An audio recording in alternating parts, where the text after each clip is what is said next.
शिखा ने मुंबई के कॉलेज से अपनी पढ़ाई खत्म करी और प्लेसमेंट्स हुए तो उसे मुंबई में ही बहुत ही अच्छी नौकरी भी मिली। ऑफिस के ठीक सामने वाली बिल्डिंग जो थी वो हॉन्टेड बिल्डिंग के नाम से जानी जाती थी।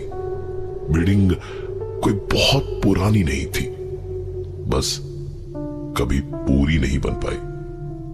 हर कोई एक ही बात कहता था उस बिल्डिंग के बारे में कि वहां अकेले जाने वाला कभी अकेला वापस नहीं आता, और कई लोग तो वापस ही नहीं आए। शिखा को जब ये पता चला तो उसने बकवास कह के सारी बातों को नकार दिया। दोस्तों ने भी उसकी बहादुरी चेक करने के लिए उससे शर्त लगाई कि शिखा को उस बिल्डिंग की छत पर जाके वहां से वापस आना है। शिखा ने हंसते हंसते ही शर्त कबूल कर ली और सीढ़ियों के रास्ते धीमे धीमे सीधा पहुंची उस बिल्डिंग की छत पर। शाम करीबन 8 बजे छत पर पहुंचकर उसने नीचे खड़े दोस्तों को वेव किया और कोने में जाके सेल्फीज खींची, आसपास की तस्वीरें भी खींची और फिर सब कुछ अपने ट्विटर और फेसबुक पे अपलोड करते करते सीढ़ियों से नीचे की तरफ उतरने लगी।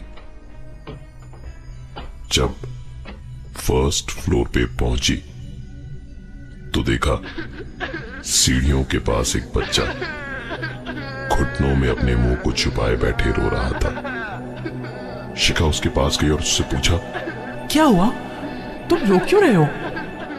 बच्चे ने सर उठा के उसे देखा तक नहीं और बस रोता ही रहा। शिखा की सारी कोशिशें जब बेकार हो गई तो वो सीढ़ियों से वापस नीचे उतरने लगी।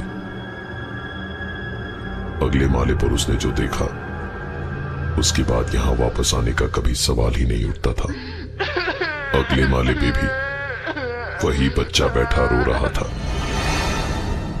इस बार शिखा रुकी नहीं, उसे समझ आ गया था कि ये सब क्या है और लोग इस बिल्डिंग को हॉन्टेड क्यों कहते हैं। शिखा ने तुरंत बिल्डिंग से बाहर दौड़ लगाई और पीछे सुनाई दी बस उस बच्चे के हंसने की आवाज।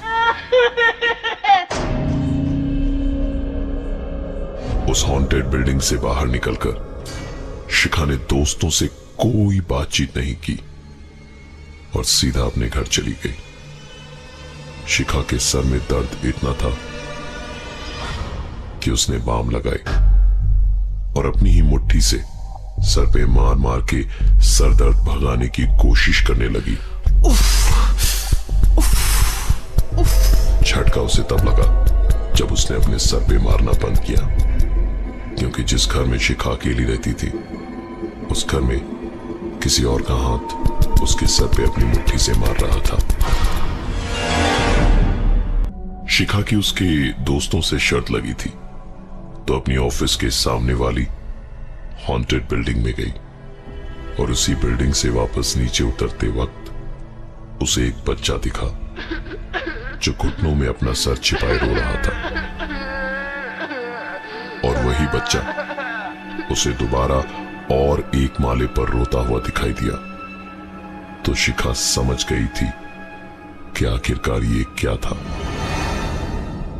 शिखा भागते दौड़ते घर आई तो घर पे भी एक अजीब से हादसे से वो चौंक के उठी।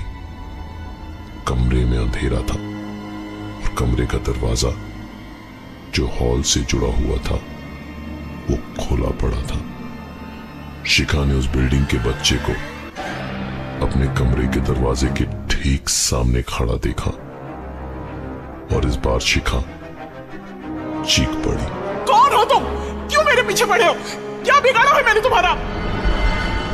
शिखा के चिल्लाते के साथ ही वो बच्चा अंधेरे में कहीं गायब हो गया। शिखा की चीख के बाद पूरे कमरे में सन्नाटा था और सुनाई दे रही थी तो बस घड़ी की टिक टिक टिक टिक की आवाज, और वो भी इतनी जोर से कि मानो वो आवाज भी शोर मचा रही हो। शिखा ने गुस्से से कहे, या डर से घड़ी की बैटरी निकाल दी।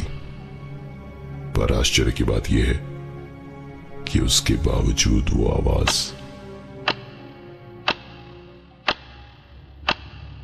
साफ साफ सुनाई दे रही थी।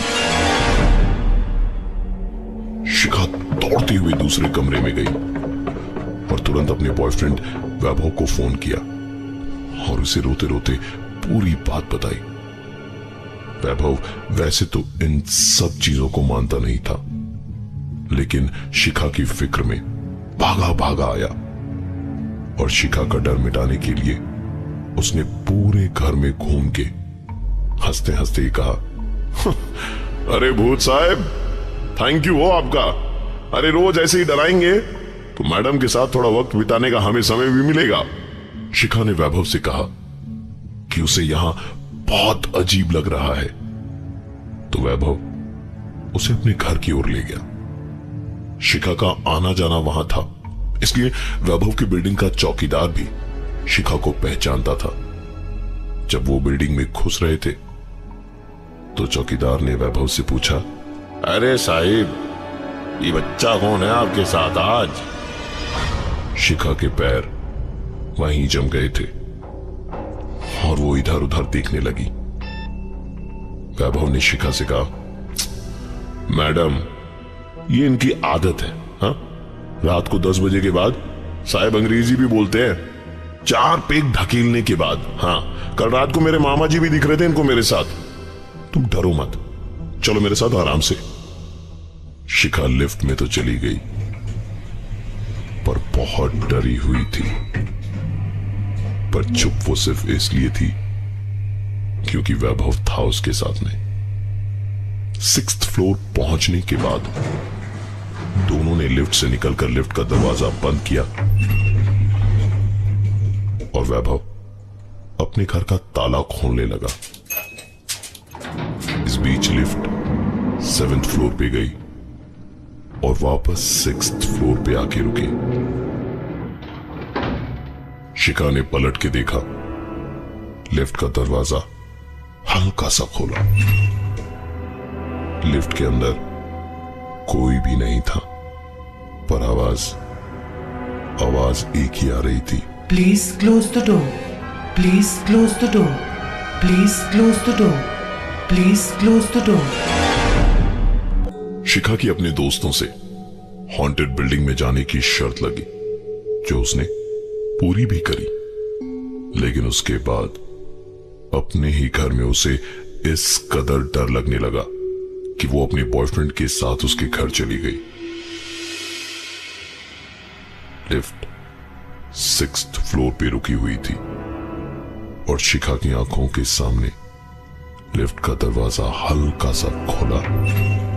उसने पलट के देखा तो लिफ्ट के अंदर कोई नहीं था, पर आवाज एक ही थी, please close the door, please close the door, please close the door.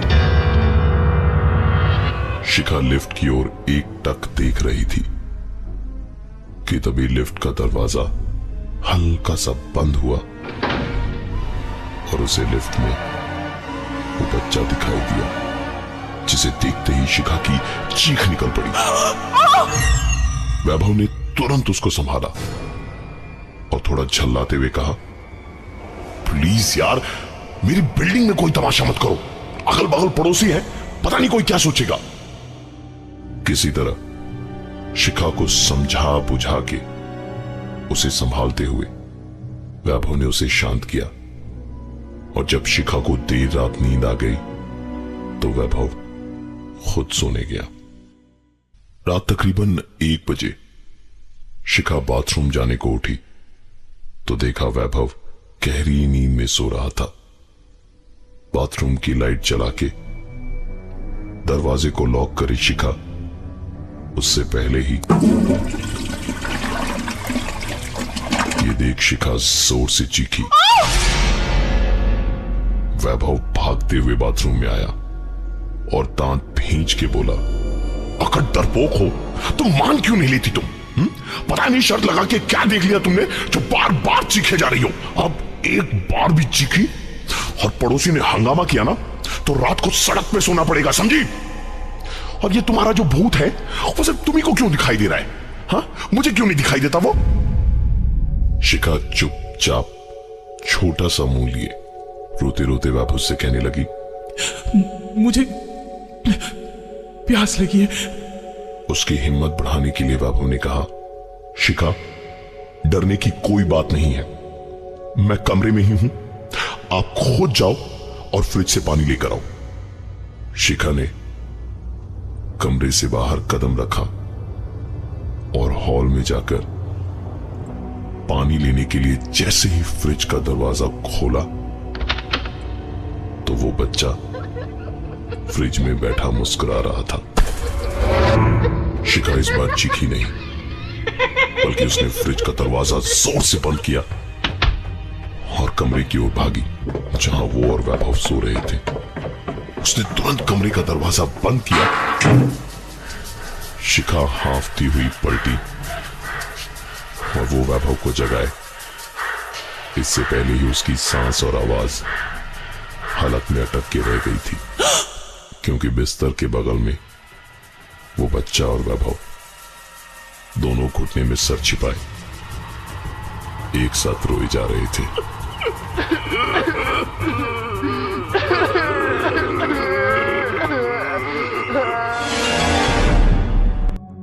शिखा ने अपने ऑफिस के दोस्तों से शर्त लगाई और ऑफिस के बगल वाली हॉन्टेड बिल्डिंग में गई, जहां उसने सीढ़ी से नीचे उतरते वक्त एक बच्चे को देखा था।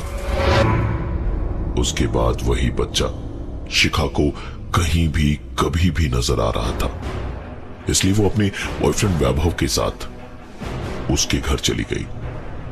सबसे खतरनाक लम्हा वो था जब वो अपने बॉयफ्रेंड के कमरे में गई तो वो बच्चा और उसका बॉयफ्रेंड दोनों ही घुटनों में मुंह छुपाए रो रहे थे। शिखा दौड़कर नीचे गई और बिल्डिंग के चौकीदार को अपने साथ लेकर आई, पर उनके आने के बाद ना ही वैभव वहां दिखाई दिया और ना ही वो बच्चा। शिखा पागलों की तरह उन्हें घर के कोने कोने में खोजती रही। बालकनी में गई तो उसकी नजर अपनी ऑफिस के बगल वाली बिल्डिंग पर गई, जो हॉन्टेड बिल्डिंग के नाम से फेमस थी। शिखा को अंधेरे में वहां छत पर खड़ा कोई दिखाई दे रहा था और तभी शिखा का फोन भी बजा। फोन वैभव का था। उठाया तो वैभव लाइन पे जोर जोर से हंसे जा रहा था और बोला, बहुत बहादुर बनती हो और एक प्रैंक भी नहीं सोच भाई, ऊपर से डर तो इतना गई वो अलग। शिखा को कुछ समझ नहीं आया और उसने चिल्लाते हुए कहा, तुम्हें लगता है यहाँ कोई प्रैंक हो रहा है? अगर लग रहा है तो ये बताओ कि वो बच्चा कौन था जो दूसरे माले से नीचे मुझसे पहले पहुंच गया? फिर वही बच्चा मेरे कमरे के बाहर कैसे खड़ा था? तुम्हारे फ्लैट के बाहर भी चलो किसी तरह पहुंच गया होगा, लेकिन मेरे सामने तो वो अंदर नहीं आया था। तो तुम और वो एक साथ कैसे बैठे रो रहे थे? कैसे? चौकीदार को तो फिर भी तुमने समझा रखा होगा, लेकिन वो बच्चा आया कहां से? इन सारे सवालों के जवाब में वैभव ने एक ऐसा सवाल कर दिया जिससे शिखा वहीं की वहीं जम के रह गई। बच्चा? कौन सा बच्चा? तुम ना सचमुच बहुत ज्यादा डर गई हो। तुम वहीं रुको, मैं तुरंत वापस घर आता हूं। इसके बाद वैभव कभी नहीं लौटा। मिली तो बस उस बिल्डिंग में वैभव की लाश। वैभव की मौत आज भी एक राज बनी हुई है।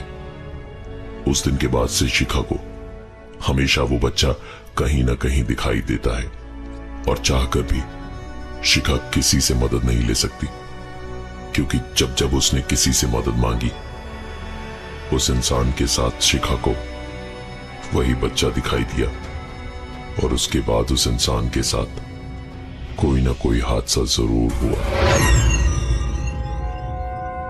कुछ चीजें जिंदगी में हमेशा के लिए आपकी और सिर्फ आपकी होके रह जाती है, जैसे कि शिखा की जिंदगी में ये बच्चा। और ये थी आज की एक कहानी।